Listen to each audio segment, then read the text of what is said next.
आपको लगता है कि खीर आदमी में ज्यादा आसक्ति है, तो एक चम्मच दाल और एक चम्मच खीर मिला करके पी लीजिए, आसक्ति खत्म हो जाएगी।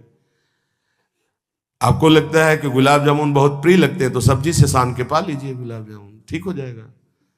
भजन करना है कि गुलाब जामुन का टेस्ट लेना है? अरे राधा नाम सुधा रसम। देखो, सब कोई इस मार्ग में नहीं चल पाता है। आप सब बड़े भाग्यशाली हैं, सच्ची कहते हैं, बड़े भाग्यशाली ने। प्रपंच रौंद रहा है, रौंद रहा है, अच्छे अच्छे की धज्जियां उड़ाए है प्रपंच। आप बड़े भाग्यशाली, तो उसको और समेटिए, देख लीजिए, आप बहुत जल्दी लाभ प्राप्त होगा। लय ये बहुत बड़ी बाधा है, जो अपने संकल्प को, अपने अनुष्ठान को, अपने लक्ष्य को पूर्ण होने में बहुत बाधा पहुंचाता है। मन ही नहीं लगेगा, या नींद आ जाएगी, या बार बार जमुहाई या प्रपंच चिंतन में चले जाएंगे। अति भोजन, दूसरा कब्ज, कब्ज न बनने पावे। कब्ज है, मल अवरुद्ध है, तो फिर भजन में रुचि नहीं, कई तरह की बाधा आ जाएगी।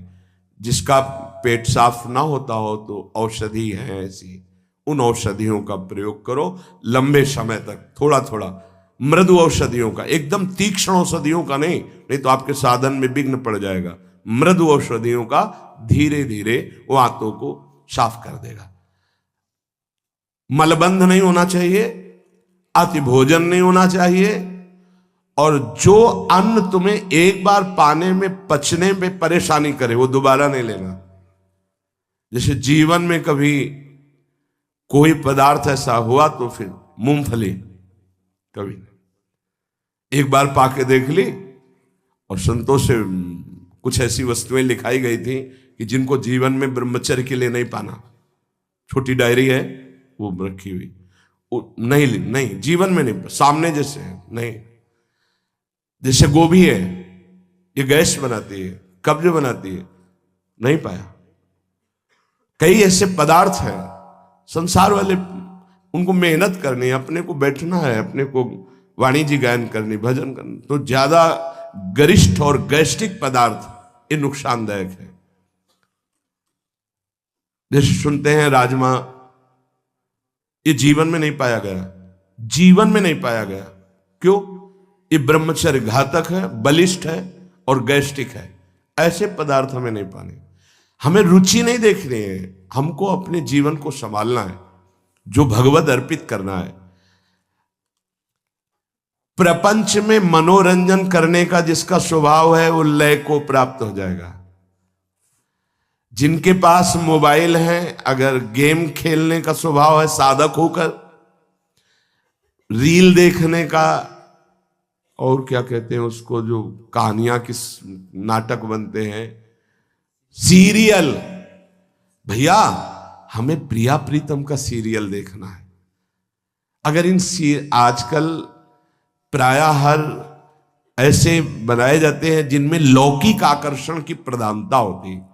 भाई देखो, तुम भगवत मार्ग के पति को ये चीजें देखोगे तो तुम्हारा मन तुम्हें जलाएगा, फिर नहीं बचाया जा सकता, मन जलाएगा। हम जो देखते हैं उसका मनन होता है, जिसका मनन होता है वो हम करना चाहते हैं। कोई भी नौटंकी नाटक ऐसे नहीं है जो आपको विषय विलासिता से वैराग्य दिलाने वाले हों, विषय विलासिता का राग बढ़ाने वाले हैं। थोड़े दिन मनोरंजन ये छोड़ दो तो ऐसा मनोरंजन प्रिया प्रीतम कराएंगे कि रोते रहोगे। आनंद देखो, कितने सुंदर प्रियाजू, कितने सुंदर लालजू, कितना सुंदर वृंदावन, ये हमारे मनोरंजन होगा। जनमन रंजन, भक्त जनमन रंजन श्री भगवान है। इसीलिए विविध धुनियों में नाम करने की छूट दी है। तुम्हारा मन रजोगुण से हो गया है तो राधा नाम विविध धुनियों में गाया जाता है, आप लगाओ, उसी में झूमो, उसी में आनंदित हो। तो नाम कान में पड़ रहा है, राधा राधा राधा, तुम्हारा परम मंगल होगा। और व्यर्थ बोलने का स्वभाव, ये लय रूपी बाधा से बचने के लिए अति भोजन, कब्ज ना होना, अन्न जो पचने में परेशानी हो उसको दोबारा ना लेना, प्रपंच की क्रीड़ाओं, नौटंकी, नाटक, सीरियल, गेम, ये सब नहीं। देखो, अपना एक अलग जीवन है, भक्तों का एक अलग जीवन होता है। 5 मिनट 10 मिनट कुछ व्यायाम कर लिया और बस प्राणों का व्यायाम होता रहता है। मंत्र चिंतन, नाम चिंतन। अगर संयम से आप हैं, बहुत सुखद जीवन चलेगा आपका। ये सब गेम आदि जितने, ये व्यर्थ, इसमें क्या मिला आपको? और जलन, अच्छा जीत गए तो क्या मिला, और हार गए तो क्या मिला? कुछ नहीं। अगर उतने समय आप नाम जप कर रहे हैं, नाम कीर्तन कर रहे हैं, मन को जबरदस्ती लगाओ। आप सोच रहे हैं कि हम अभी मन को थोड़ा मनोरंजन करके, ये थोड़े में नहीं संतुष्ट होगा, इसकी टांग पर शर्ती चली जाएगी। ये इतना आपको परेशान कर देगा कि शायद है कि आपसे भजन ही होना बंद हो जाए। बहुत सावधानी की जरूरत। ये खींचेगा आपको। थोड़ा ये देख लेते हैं ना, इतनी देर पाठ करके आए हैं, कीर्तन करके आए, थोड़ा सा वो आपको बहुत लय अर्थात परमार्थ विमुख वृत्तियां पैदा कर देगा। और अधिक निद्रा और कम निद्रा दोनों लय को प्राप्त कराएंगे। जैसे आपके शरीर की आवश्यकता 5 घंटे नींद से पूरी हो जाती है, फिर आपके किसी भी दिनचर्या में आलस्य प्रमाद नहीं होना चाहिए, एकदम फिट। अब अगर आप 2 घंटे सोएंगे तो आपका भजन में विक्षेप हो जाएगा, आप सत्संग में सो जाएंगे। इतना कम नहीं और इतना अधिक नहीं कि आपका स्वभाव ही बन जाए सोना, इतना कम भी नहीं कि आपकी साधना में वो नींद परेशान करे। और एक नियमावली से सो लिया और फिर कट्टरता पूर्वक नींद से लड़े, ये लय से बच जाएंगे। और कोई भी व्यसन करना ये लय का कारण बन जाएगा। कोई भी नशा नहीं होना चाहिए। सिद्ध बनने की कोशिश ना करे कि अमुक संत तो अमुक अमुक, उनकी स्थितियां हैं। साधक को चाहिए कोई भी व्यसन नहीं होना चाहिए। इसीलिए लिखा, महापुरुषों के जो आचरण उनके उपदेश से मिलते हो वही करने चाहिए। सब आचरण अनुकरणीय नहीं होते, वो जो आदेश कर रहे हैं उतने से ही। जब भगवान शंकराचार्य जी ने मछली खा ली तो कुछ शिष्यों ने खा ली कि गुरुजी ने खा लिया। अब आगे गलता हुआ कांच पिया, अब उनकी हिम्मत नहीं थी। ऐसे किया तो मछली जिंदा निकल आई, उन्होंने ऐसे ऐसे किया तो सब वहां लीवर में पहुंच चुकी थी।